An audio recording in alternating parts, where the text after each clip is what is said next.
Am I blue? Am I blue? Ain't these tears in my eyes telling you? Am I blue? You'd be too if each plan that you had done fell through. There was a time I was her only one, but now I'm the sad and lonely one. Lonely. Am I blue?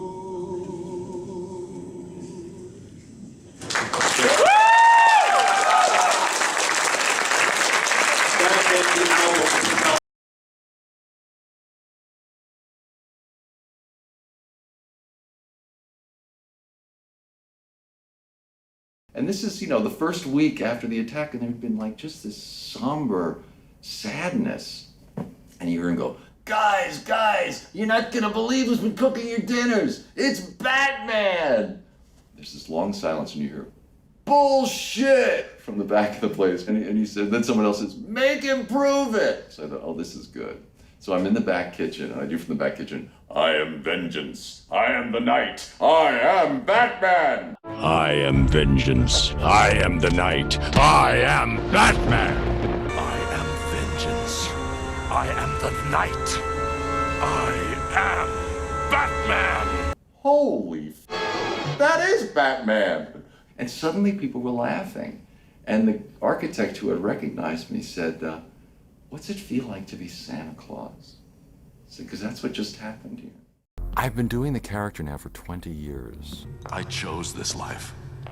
I used the night. I became the night. How many? 27 years. 27 Isn't years. that crazy?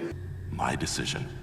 No regrets. I've been playing the voice of Batman since 1991 for 29 years. Joker's opened every cell in Arkham. As a kid, I used to watch you with my father. The Great Ghost was my hero. So it wasn't all for nothing. It started with Batman the Animated Series, and then The Adventures of Batman and Robin, and then came the Justice League, Batman Beyond, and in the interim there was Mask of the Phantasm, Sub-Zero, Killing Joke. I would like to claim that I have been the only voice of Batman for any animated show, but I've been doing it the longest of anybody, and I've been the one that's sort of referred to as the animated voice. Surprised to see me? A little. I'm more surprised that I lived so long. Batman, Bruce Wayne. Bruce Wayne, Batman. Or have you met? Not now! I was a New York theater actor. I studied at Juilliard. Take the sense, sweet, of my innocence. Huh? Love takes the meaning in love's conference. I mean that my heart unto yours is knit, so that but one heart we can make of it.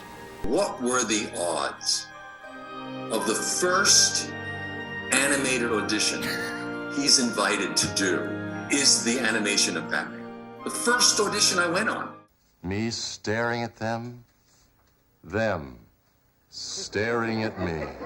And so when I was first auditioning for the role, the director described it as this very dark, noir character. And I went to exactly what I know, which is the theater. I remember saying, well, you're kind of telling the Hamlet story. This is a classic story. And they said, well, no one's really put it that way before. So I just kind of put myself, I used my imagination, I just put myself in a head where I came up with the darkest, the sound that I thought would come out of that kind of profound pain. And for me, with my voice, try to create a dark, gritty, filthy New York street. So once I had came up with this voice in the recording studio, everything got really still in there. And I thought, oh, I just screwed up. I have so blown this.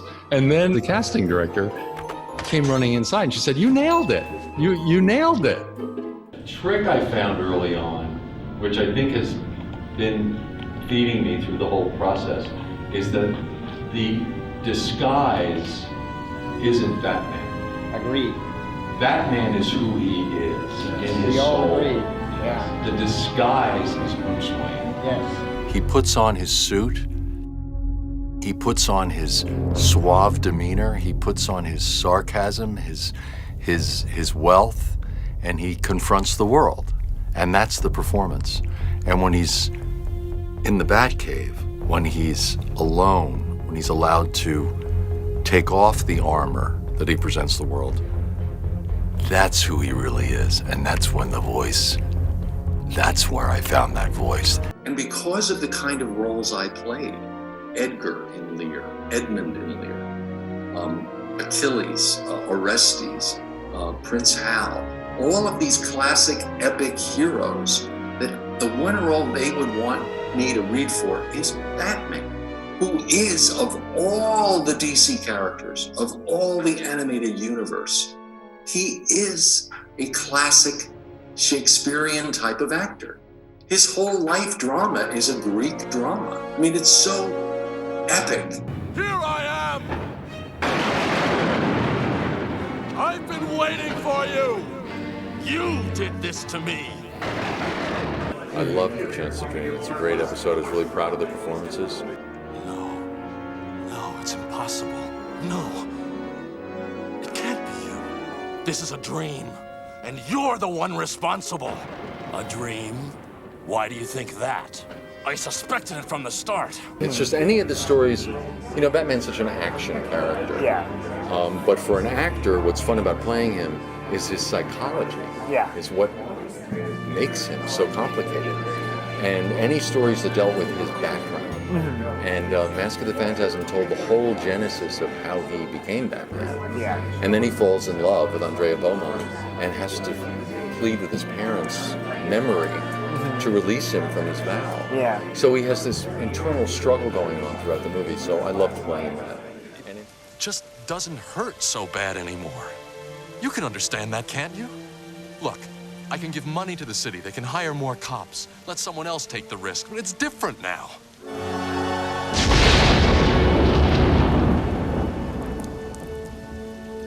Please.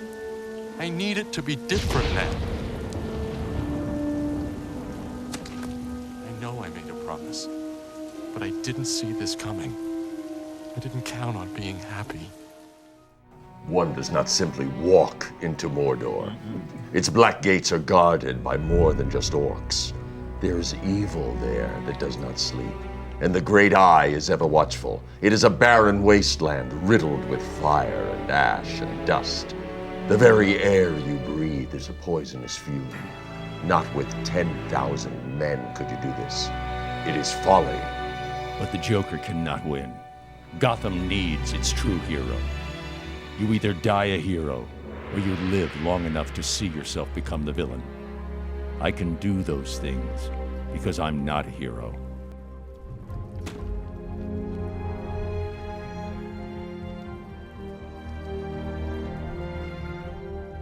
It's done. Gotham is safe. Thank you, Bruce, for everything.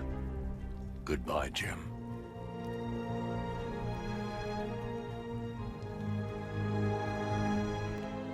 You know, as a kid, I used to watch it with my father. The Gray Ghost was my hero. Really? And he still is. Softly, I will leave you softly, for my heart would break if you should wait and see me go.